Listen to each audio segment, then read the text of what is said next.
It's Funky Punts. We're back at Poker House in Texas. We buy into the 1-2 for the max 500. In the first hand we look at, we have Queen Jack offsuit pre-flop. There's a limper. We raise to 20. The small blind calls and the limper calls, and the flop comes Jack 5 8 2 clubs. Then the limper decides to lead into us for 30. We're not gonna let this slide. We're gonna raise it up to $105. Out of nowhere, the small blind cold calls my raise. Then the limper, who decided to lead into us, folds. Welcome to Texas. Lots of action. The turn comes the 10 of diamonds. Our opponent checks to us. My instinct is putting our opponent on a straight draw or a flush draw, and his range is capped. We're gonna have the better jacks in this scenario. Sometimes he'll have ace jack offsuit, but I doubt this is the case. Maybe he has 9-7 of clubs for the straight, but I think putting him all in here is the best move. So we're gonna make a pot-sized jam just to get him off all of his draws, but he ends up snap calling us. The river comes the ace of diamonds. We flip over our queen jack, and we're up against a combo draw, a straight flush draw,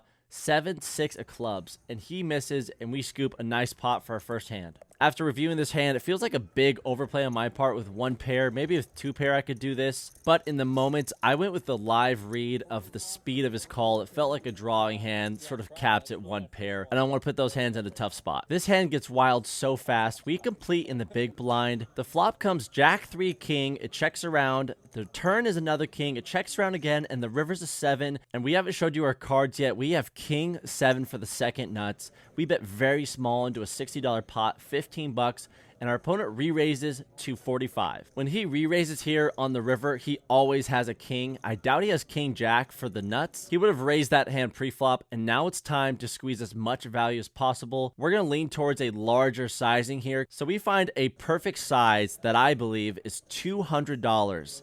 He ends up putting the call very quickly. We turn over the king 7, and he shows us king 4 offsuit. This is a cooler in my mind, but we're glad to get the max value. We end up cashing out, and we go get lunch with our friends Gil and Next Gen Poker, and then we come back a few hours later and buy back in. And the first hand we look at is king 10 offsuit. I start recording on the turn, so let me catch you up. This is a limped pot. We're in the big blind, and when the flop comes king high, we take the betting lead and put 50 in the middle to see if anyone means business. And we do get a call from the button, so now we're out of position. The turn is the 3 of hearts, and now we're going to bet again. We'll be getting value from any queen or flush draw combos for $80. Our opponent puts in the call rather quickly. He'll never have 2 pair here, mostly flush draws or a weak queen of some sort. So when the river comes the 4 of hearts, we're going to go for a blocker / value size. We make it $50, and then our opponent decides to raise us to $200. This story doesn't make much sense. Maybe he has king 4 or something and just rivered 2 pair here. This is a limped pot. In my mind, he feels capped, and he felt weakness with my blocker size, so it induced him to make a raise. So we're going to put in the call here, especially in Texas. A lot of bluffing going on. So we're going to put in the side call. Let's see what he has.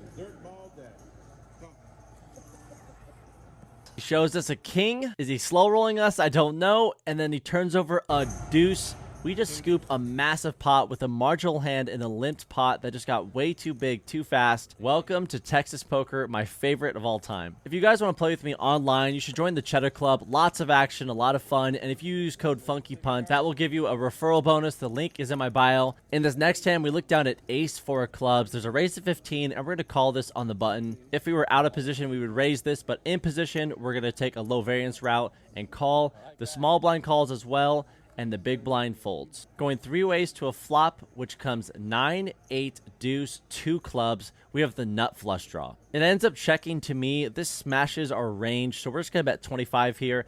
And the small blind calls, and then it gets back to the original raiser, who decides to check raise to $115. So our opponent's representing some premium holdings over pairs, aces, kings, and queens, but I don't think our opponent would take the risk to check it around hoping that I would bet to check raise me, because he's sandwiched in between 2 players. We only have 1 overcard and the flush draw. I think it's time to put max pressure on any holding that isn't an overpair and represent pocket 9s, pocket 8s for a set. So we're going to 3-bet to $300, and then we find out that we just bet out of position and the cutoff was in the hand this whole time. I'm not sure if this move plays into the rest of the hand, but the cutoff folds and we continue our 3-bet to $300. The small blind decides to fold, and our opponent, who decided to re-raise us, puts in the call very quickly. And this call at this speed confused me. What are you calling my 3-bet on this board texture with? Maybe as pocket kings or pocket queens, but he didn't think about it for very long, which is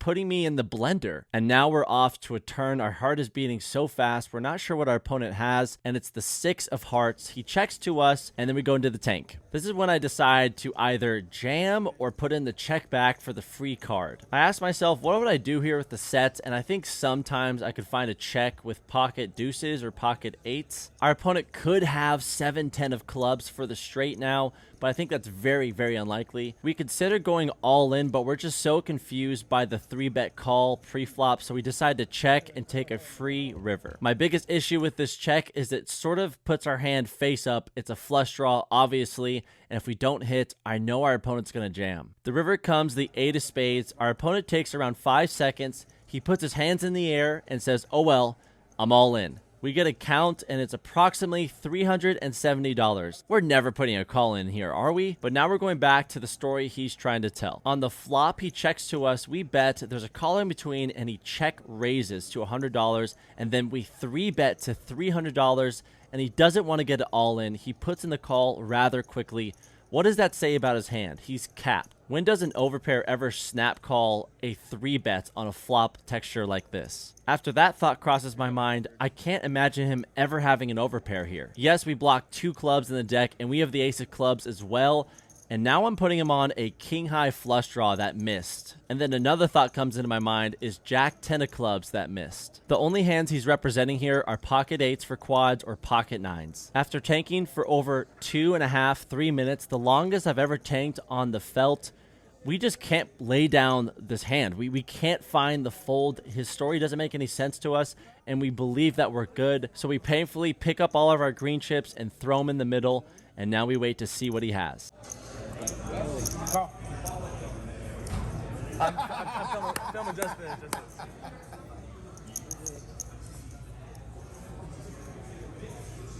Ace 4 takes. Damn. Ace high? Ace high, yeah. That was mine. What a call, man. Thanks. I was trying to understand the story.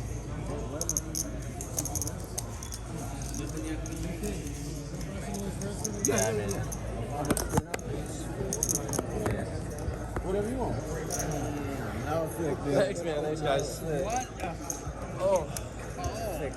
What did I just watch? Thank you. Our opponent shows us Jack 10 offsuit. Oh my god, I can't believe we just found this call. I can't believe we just took down this hand. I'm so excited to boast it to you guys and to my friends. It's not much of a flex, but call me fish or donkey in the comments. I'm stoked on this. We've officially delivered the biggest soul read of our career, and the table is flabbergasted. No one's gonna be bluffing me anymore on this table. Then our good friend Rosie from Next Gen Poker invites us to play on the live stream game. The last time I was on the live stream, it was Hustler Casino. We were playing 10-20, and I took a big shot for a big game, and we ended up going all in versus Queen Deuce pre-flop. I'll show you the run out. What is it, like 8,000 euro? 500. Yeah, one. Beer, a small cup. Bump it with up. sugar. 3120. He was Makes the call. He's the best. All right. Oh! Wow. Oh, I'm live. I am so live. live. You're live. Oh. There's a deuce in the window. Oh, no. Oh, yes. Always a sweat. Everyone wants the ace, except for Adam. Nice hand. Not today. All right. I'm out, guys. That was fun. Hey, appreciate you, Hey, that man. was fun. Hate to do it to you. You're okay. You're okay. It's all good. Hey, Adam, See you guys, collect that's your fun. $100 and from money them. from everybody, right? Appreciate it. Yeah. Yeah. All right, I'll see you guys. Bye, guys. What an unlucky night for Funky. That day, we lost over $12,000, the most money I've ever bought in for and the most money I've ever lost. We're looking for some more luck, but before we hop onto the live stream, we have one more hand to go over. We put $10 out for the straddle. Under the gun decides to limp, small blind limps, and the big blind limps. We're going to squeeze here. We make it $60, and only the small blind calls. This opponent was pure action. He was drunk. Every chip stack was a different size. He would always pay to see the turn in the river, and he's been stacking people left and right. And when the flop comes 10-10-4, we have trips. Our opponent checks to us with the ace of hearts 2. We're just going to down bet here to 50 bucks, and he calls rather quickly. The turn is the 6 of hearts and the 10. We have the perfect hand to go big here, so when he checks to us, we bet 185, and he snap folds. Not looking good. Now it's time to go onto the live stream. We've ran our $500 1-2 stack up all the way to $1,500, and now we're ready to buy into a big game with my best friends on Next Gen Poker and crush some hands. And this story gets even sweeter when we look down at the very first hand. We have pocket kings. A little side note, when we sat down, we're like, so how big are we supposed to raise on this table, huh? And we make it $50, a little bit of a angle, I guess. And then music to our ears, the boy raises it up to $150 for a 3-bet. I know that this opponent can get out of line sometimes and pull some big bluffs. I've seen him play a lot on Next Gen's vlogs. So when it folds back to us, we're going to raise here very large out of position to $500. And he does decide to put in the call. When he puts in this call, his range feels very capped. Feels like 10s, jacks, or ace queen suited. The flop comes 8, 7, 9. This feels like a good board. The only hand I'm really worried about here is pocket 9s flopping top set, but we're going to still put in a continuation bet here. We make it $375, a massive bet in comparison to the stakes we're playing earlier today. And then only seconds later, the boy rips it all in. I feel so handcuffed to call here. If he has pocket aces or pocket 9s, like good hand, but we do put in the chips, and we find out he has pocket 8s for middle set, and we lose everything we just won on today's session. I guess you could call that a funky punt.